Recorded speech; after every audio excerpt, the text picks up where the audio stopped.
Hello दोस्तों, स्वागत है आपका हमारे इस यूट्यूब चैनल पर। तो बनिएगा हमारे साथ, क्योंकि आज हम इस वीडियो में इस क्वेश्चन को बहुत ही बेस्ट और बहुत ही सिंपल तरीके से आपको समझाने वाले हैं।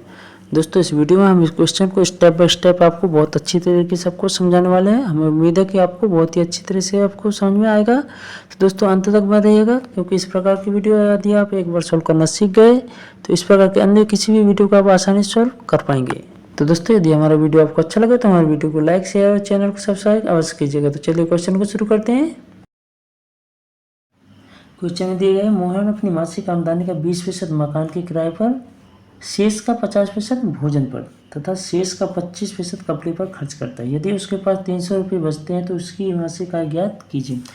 दोस्तों, इस प्रकार के क्वेश्चन को क्या कहते हैं, हमने लास्ट से सॉल्व करना शुरू पड़ता है, क्योंकि लास्ट से सॉल्व करेंगे तभी हमें अंत में क्या है उसकी कुल वैल्यू का पता चलेगा। तो दोस्तों, हमने यहाँ पर क्या मानना है कि माना उसकी मासिक आय 100 रुपये है। क्या मानना, माना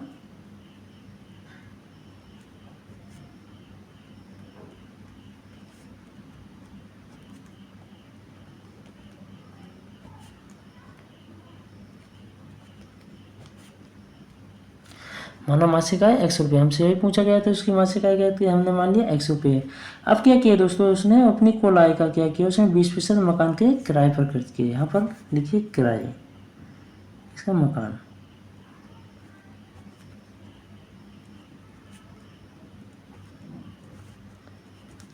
मकान का किराया दिया उसने दोस्तों, कितने प्रतिशत खर्च किए, 20% खर्च कर दिया।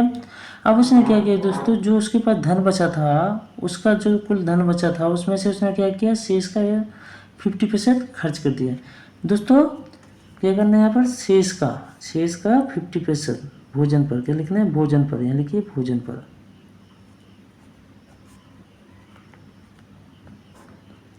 कितना, 50%। ब्रैकेट में कीजिए शेष धन का।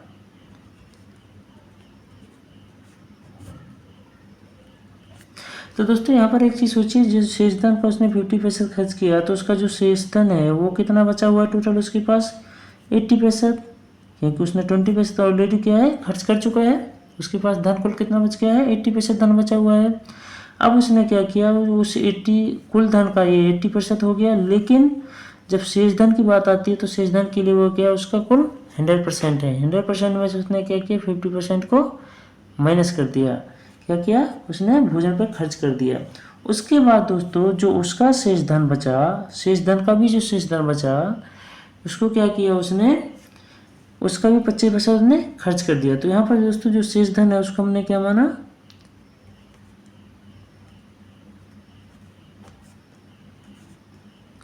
शेष धन को हमने एक्स डैश मान लिया। ठीक है। अब उसका जो शेष धन बचा था, एक्स डैश जो धन बचा था 50% उसका उसने 25% खर्च कर दिया। तो क्या किया, किस पर खर्च किया, कपड़े पर। यहाँ पर लिखिए कपड़े पर।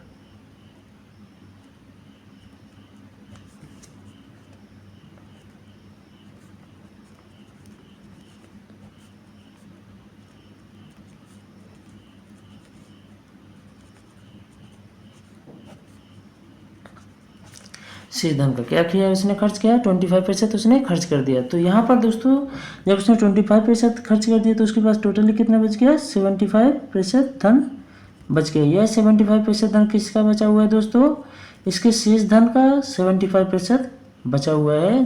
50% खर्च करने के बाद उसके जो 50% बचा था, उस 50% का क्या है, यहाँ पर उसका 25% खर्च किया तो उसने 75% बच गया।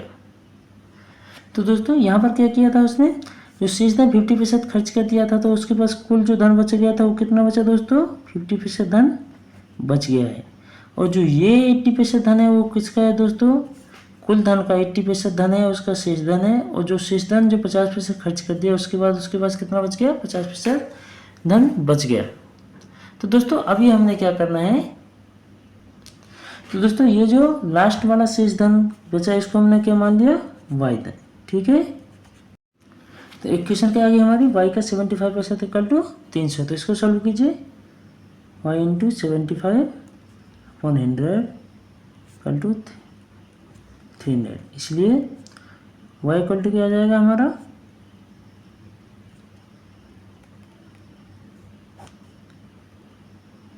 Equal to 1/75। के 75 इसका क्या डिवाइड में आ जाएगा, ये क्या है इसके साथ मल्टीप्लाई हो जाएगा। तो आपने यहाँ पर 75 से इसको काट दीजिए, कितने टाइम जाएगा 4 टाइम कट जाएगा। तो इसलिए y बराबर क्या आ गया दोस्तों, यहाँ पर हमारा आ गया 400, क्योंकि 4 इंटू 100 का जब मल्टीप्लाई करेंगे तो आ जाएगा हमारा 400। ये क्या आया दोस्तों हमारा, ये जो शेष धन था, ये शेष धन आया अभी हमारा y का मान आया 400 रुपये। अभी क्या है दोस्तों, ये जो शेष धन 400 रुपये है वो क्या है, वो जो शेष धन बचा था 80%, उसका जो 50% उसने खर्च किया, उसमें से जो उसका 50% बचा था वो क्या है 400 रुपये। ये जो 50% धन बचा था वो क्या है 400 रुपये है। तो दोस्तों इसका 100% ज्ञात करने के लिए, शेषफल का 100% ज्ञात करने के लिए क्या करना होगा हमने, ये क्या है इसका तो 50% है, तो यहाँ पर हमने क्या करना होगा, x का 50% क्या है 400 है, लिखना है यहाँ पर x डैश का, x डैश हमने माना है शेष धन को, x डैश का 50% इक्वल टू क्या है दोस्तों 400 है, ये होगा। इसलिए x डैश इक्वल टू 50/100, यहाँ पर आ जाएगा हमारा 400, ये आएगा दोस्तों। यहाँ पर क्या होगा हमारा, इसलिए x डैश इक्वल टू क्या आ जाएगा दोस्तों 400 इंटू 100 डिवाइड बाई 50, इसको काट दीजिए 2 टाइम जाएगा, इसलिए x डैश इक्वल टू क्या आ जाएगा हमारा 400/2, या x डैश इक्वल टू आ जाएगा 800। इसका माना ये 800 क्या है दोस्तों, ये 800 रुपये है, जो 20% धन खर्च करने के बाद उसके पास टोटली कितने रुपये बचे थे 800 रुपये। हमारा एक्स डैश हमने क्या माना था, जो शेष धन था उसको एक्स डैश माना था, तो इसकी वैल्यू हमारी 800 रुपये। अब हमने क्या करना है, लास्ट में फाइंड करना है कि कुल उसके पास धन कितना था। तो जो ये 800 रुपया है, ये कुल उस धन का कितना है दोस्तों 80% था।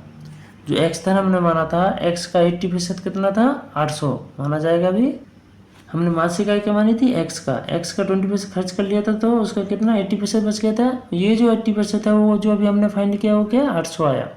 तो अब क्या करेंगे दोस्तों, एक्स का 80% क्या है 800 है, तो हमने क्या है कुल उसकी मासिक आय का हमने क्या है पता चल जाएगा। तो हम अब क्या करेंगे, एक्स का 80% इक्वल टू 800,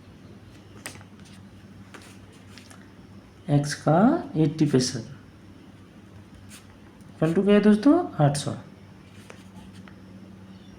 इसको सॉल्व कीजिए, x इंटू 80 डिवाइड बाय 100, इसको यहाँ पर काट दीजिए। इसलिए x बराबर क्या है दोस्तों, इसको काट दीजिए, 8 एकम 8, यहाँ पर कितना आ गया 10।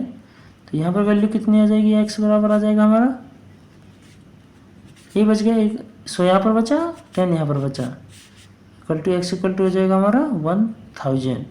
मतलब दोस्तों कुल जो उसके पास राशि थी वो कितनी थी 1000 रुपये थी।